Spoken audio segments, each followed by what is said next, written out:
Hey, we're talking about the importance of education. As we know, education is as important as food, water, and medicine, especially in crisis areas.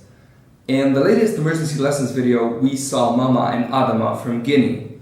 I don't want to sound like I'm just repeating what Tom said, but Guinea definitely has a special place in my heart because it also was the first place I ever visited with UNICEF, and it was an amazing, eye-opening experience, really. Mama and Adamah talk about their favorite school activity, which was their trip to the radio station. I also got to see one of those stations during my trip. My favorite school activity was definitely English, so English class, because when I was young, I used to watch a lot of cartoons, and when I say a lot, I mean a lot, like really.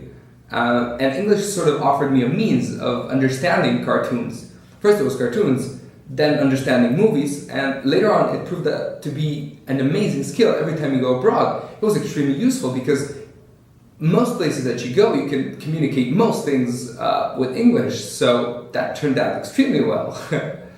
So tell us, what's your favorite school activity? The hashtag is still emergency lessons. You can also follow me on Instagram or Twitter.